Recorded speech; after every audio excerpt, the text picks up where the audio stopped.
Chennai Stanley மருத்துவமனையில் தூக்கம் தொடர்பான பல்வேறு பிரச்சனைகளை கண்டறிந்து அதற்கான சிகிச்சை அளிக்க தூக்கத்திற்கான சிறப்பு ஆய்வகம் அமைக்கப்பட்டுள்ளது. அங்கு அளிக்கப்படும் சிகிச்சை என்ன என்பது பற்றி இப்போது பார்க்கலாம். தூக்கத்தில் நம்மை உணராமல் வரும் குரட்டை சத்தத்தால் பல்வேறு உடல் உபாதைகள் ஏற்படும் என்பது பலருக்கும் தெரியாது.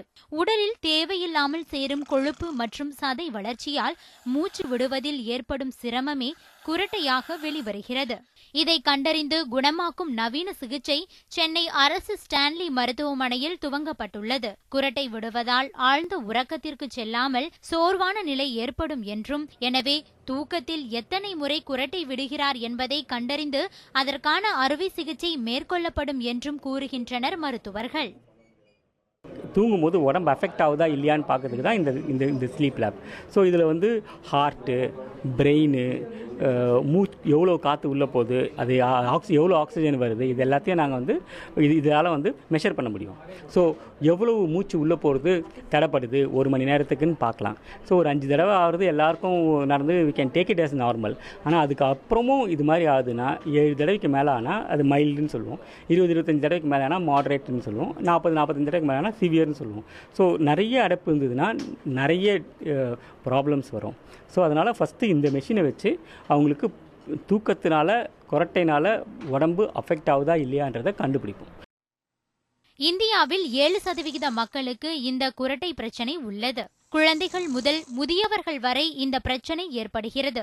இதனால் இரவில் தூக்கமின்மை, பகலில் அதிக நேரம் தூங்குவது போன்ற பிரச்சனைகள் ஏற்படும். கடந்த 2 ஆண்டுகளுக்கும் மேலாக இது போன்ற பிரச்சனையால் பாதிக்கப்பட்ட பொன்னேரியைச் சேர்ந்த 12 வயது சிறுவன் அபினேஷ் தற்போது இந்த நவீன சிகிச்சை மூலம் முற்றிலும் குணமாகியுள்ளார். இந்த பிரச்சனையால் அபினேஷின் கல்வி பாதிக்கப்பட்டதாகவும் தற்போது குணமடைந்தது மகிழ்ச்சி அளிப்பதாகவும் தெரிவிக்கிறார் தாயார் அன்பழகி. இவனுக்கு சளி ப்ராப்ளம் அதிகமாக இருந்துச்சு குழந்தையிலேருந்தே. இப்போ 2 வருஷமாக மூச்சு விட முடியாமல் ரொம்ப கஷ்டப்பட்டான். கொரட்டை சவுண்ட் அதிகமாக இருந்துச்சு.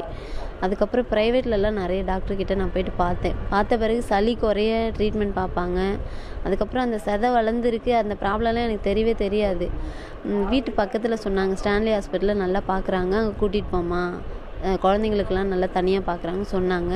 இங்கே ஏஎன்டி டாக்டர்கிட்ட காமிச்ச உடனே வந்த ஃபஸ்ட் நாளே சொன்னாங்க, தொண்டையில் மூக்கில் சதை வளர்ந்துருக்குமா, அந்த சதை வேர் அதிகமாகிட்டு அதுதான் அடிச்சிட்ருக்கு, அதை ஆப்ரேஷன் பண்ணி எடுத்துட்டோன்னா அவன் க்யூர் ஆகிடுவான் அப்படின்னு சொன்னாங்க. அதுக்கப்புறம் ஒரு மாதமாக அலைஞ்சிட்டு இருந்தேன். அதுக்கப்புறம் இன்னொரு டெஸ்ட் எடுக்கணும்னு சொன்னாங்க. நைட் ஃபுல்லாக அவனுக்கு அந்த டெஸ்ட் எடுத்துட்டு மறுநாள் ஆப்ரேஷன் பண்ணணும்னு சொல்லி ஆப்ரேஷன் பண்ண பிறகு வீட்டுக்கு ஒரு 3 நாள் கழித்து கூட்டிகிட்டு போயிட்டேன். அதுக்கப்புறம் வீட்டுக்கு போன பிறகு அந்த மூச்சு விட கஷ்டப்படலை, அந்த கொரட்டை சவுண்ட் இல்லை, நல்லா நார்மலாக இருக்கான்.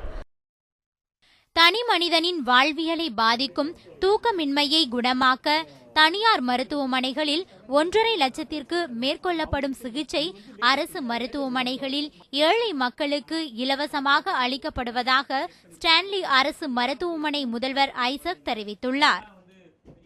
இதுக்கு நம்ம ஒரு ஸ்லீப் லேப் அப்படின்னு சொல்லி ஒரு லேப் இருக்கிறது. அது பாலிசோம்னோகிராஃப் என்ற ஒரு இன்ஸ்ட்ருமெண்ட் யூஸ் பண்ணி ஒரு மனிதன் நல்ல டீப் ஸ்லீப்புக்கு அவன் போகணும். அதுதான் நல்லது அவனுக்கு உடம்புக்கு. இல்லைனா பகல் நேரத்தில் அவங்க தூங்கிட்டே இருப்பாங்க, ஒரு ஆக்சிடென்ட்ஸ் ஆகிறதுக்கு வாய்ப்பு இருக்குது. அந்த மாதிரி அதெல்லாம் ப்ரிவெண்ட் பண்ணுறதுக்கு இந்த ஸ்லீப் ஸ்டடி அப்படின்னு ஒரு ஸ்டடி பண்ணுவோம். அதற்குரிய கருவியும் இப்போ அரசு ஸ்டான்லி மருத்துவமனையில் இருக்கிறது. இதை நாங்கள் பேஷண்ட்டில் நிறைய பேருக்கு ஸ்டடி பண்ணிவிட்டு அதுக்கு தகுந்த உரிய சிகிச்சை கொடுப்போம். இதுக்கு அதிகமாக கொடுக்கணுன்னா இந்த சிபேப் என்ற மிஷின் எல்லாம் வச்சுட்ருக்கணும். ஸோ ஆப்ரேஷன் மூலமாகவோ இல்லாட்டி இந்த சிபேப் வைத்து அவர்களுக்கு அந்த ஆக்சிஜன் சேச்சுரேஷன் என்று சொல்லுவோம், அந்த சேச்சுரேஷன் தகுந்த அளவுக்கு இருக்கும்படியாக நாங்கள் செய்து கொடுக்குறோம். தூக்கமின்மை பிரச்சனைக்கு சிறந்த தீர்வாக இந்த சிகிச்சை இருந்தாலும் அறுவை சிகிச்சை செய்த பின்னரே குரட்டை பிரச்சனை ஏற்படாமல் தடுக்க முடியும் என்கின்றனர் மருத்துவர்கள். ஒளிப்பதிவாளர் நவீனுடன் லாவண்யா, நியூஸ் 7 தமிழ், சென்னை.